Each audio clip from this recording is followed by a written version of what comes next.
Evening, my little angel. As a special thing for the late English episodes compared to the Vietnamese ones, I want to talk about the Japanese goddess Benten to start today's story time. Goddess Benten, also known as Benzaiten, is a Japanese sea goddess of eloquence and beauty, talent, wealth, intelligence, romance, and music are all in her range. She is the only goddess among the Fukujin 7 lucky gods, a group of gods who act together on a treasure ship, and the only one to bestow luck and happiness on humans. She is also the protector, goddess of geishas, and lovers of the arts. The goddess Benten married the dragon who was terrorizing the island of Enoshima by eating children. It was her love that transformed the dragon into a perfect man.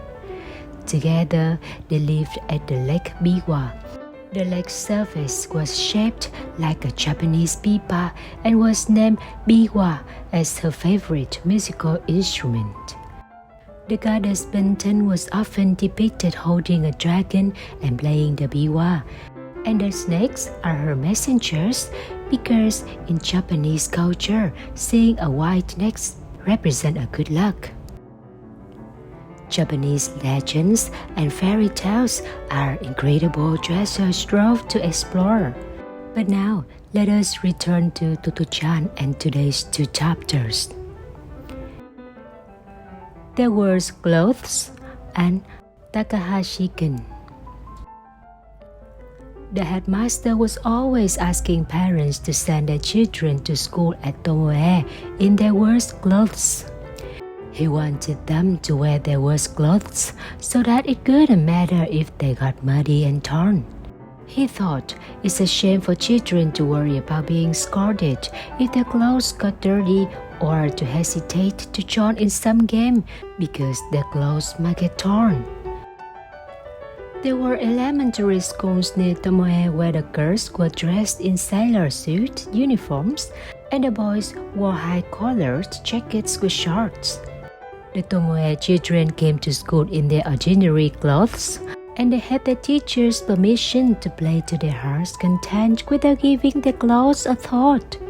Trousers in those days weren't made of any durable like today's jeans, so all the boys had patches on their pants, and the girls wore skirts or dresses made of the most robust material available.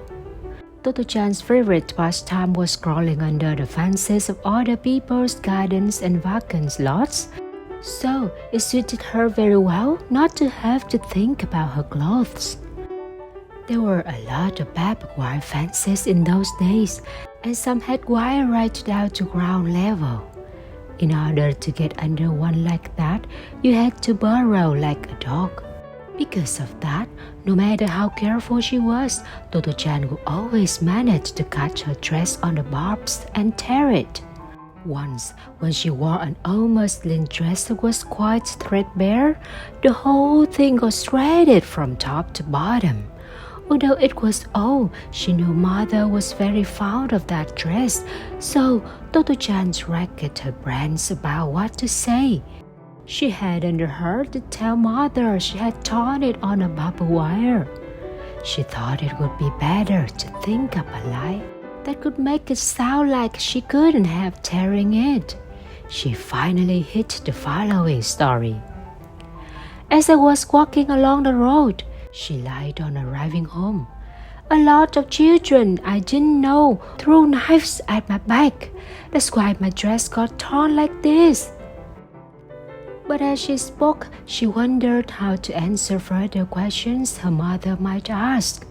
Thankfully, all her mother said was, "It must have been awful." Tottochan heaved a sigh of relief. Mother obviously realized she couldn't help getting Mother's favorite dress torn under the circumstances. Naturally, Mother didn't believe her story about the knives. Knives thrown at her back could have injured her as well as tearing her dress, and Tottochan didn't seem at all frightened by the incident. Mother realized at once it was a fabrication. However, it was unusual for Totto-chan to go to such lengths to make up an excuse. She realized Totto-chan must have felt wrong about the dress, which pleased her.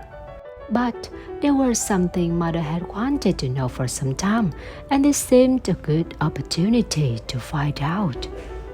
"I can see how knives and things like that can tear your dresses," said Mother. "But how do you manage to tear your panties too, day after day?" Mother could never understand how Totto-chan's lace-trimmed panties got torn every day around the rear. She could see how panties could get muddy and worn thin by growing down slightest or falling on one's bottom. But how did they get torn to shreds? Totto-chan thought about it for a while, then said, "You see, when you burrow under a fence, you can't have catching your skirt as you go through and your panties when you back out. And you have to do an 'Excuse me, may I come in?' and 'Wow, goodbye then,' from one end of the fence to the other. So your panties and things about to tear." Mother didn't really understand, but it sounded rather amusing. "Is it fun?" she asked. "Why don't you try it?" said Totto-chan, astonished at the question. "It's great fun, and you tear your panty too." The game that Totto-chan liked so much and found so thrilling went like this. First, you have to find a large vacant lot surrounded by a barbed wire fence. "Excuse me, may I come in?" consisted of lifting up the spiked wire, digging a hole, and crawling under. Once inside, you lift a neighboring bit of barbed wire and drill another spot, this time backing out to say, "Well, goodbye then." It became pretty clear to Mother how Totto-chan's skirts got drawn up as she backed out, causing her panties to catch on the barbed wire. The process could be repeated over and over again, burrowing under the wire with an "Excuse me, may I come in?" and then backing out through the fresh hole with a "Well, goodbye then," tearing skirts and panties every time. Totto-chan happily zigzagged back and forth, burrowing under the barbed wire fence from one end to the other. No wonder her panties got torn. To think that a game like that would only tire a grown-up and not be amusing at all could be such fun to a child. Watching Totto-chan with dirt in her hair, fingernails, and even in her ears, Mother couldn't help feeling a little envious. And she couldn't help admiring the headmaster. His suggestion that the children wear the clothes they could get as dirty as they liked was just another example of how well he understood them. One morning, when they all were running about the school grounds, the headmaster said, "Here's the new friend of you. His last name is Takahashi. He'll be joining the first-rate train." The children, including Totto-chan, looked at Takahashi. He looked off his head, bowed, and said shyly, "How do you do?" Totto-chan and her classmates were still relatively small, being only in the first grade. But Takahashi, although a boy, was still much smaller, with short arms and legs. His hands, in which he held his head, were small too, but he had broad shoulders. He stood there looking forlorn. "Let's talk to him," said Totto-chan to Mio-chan and Sako-chan. They went over to Takahashi. As they approached him, he smiled affably, and they smiled back. He had big, round eyes and looked as if he wanted to say something. "Would you like to see classroom on the train?" Totto-chan offered. "Mm-hmm," replied Takahashi, putting his hat back on his head. Totto-chan was in a great hurry to show him the classroom and bounded over the train, calling from the door, "Hurry up!" Takahashi seemed to be walking fast, but was still a long way off. "I'm coming," he said as he tottered along. trying to run. Totto-chan realized that while Takahashi didn't drag his leg like Yashiaki-chan, who had polio, he was taking the same time to get to the train. She quietly waited for him. Takahashi was running as fast as he could, and there was no need to say, "Hurry!"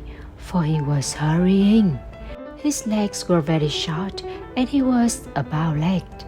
The teachers and grown-ups knew that he had stopped growing. When he saw that Tottochan was watching him, he tried to hurry faster, swinging his arms, and when he got to the door, he said, "You do run fast." Then he said, "I'm from Osaka." "Osaka!" cried Tottochan excitedly. Osaka was a dream city she had never seen. Mother's younger brother, her uncle, was a university student, and whenever he came to the house, he used to take her head in both his hands and lift her as high as he could, saying, "I'll show you Osaka. Can you see Osaka?" It was just a game grown-ups used to play with children, but Tottochan believed him. It straightened the skin of her face horribly, pulled her eyes out of shape, and hurt her ears. But she could frantically look into the distance to try to see Osaka, but she never could. She always believed, however, that one day she could be able to see it. So, whenever her uncle came, she could ask, "Show me Osaka."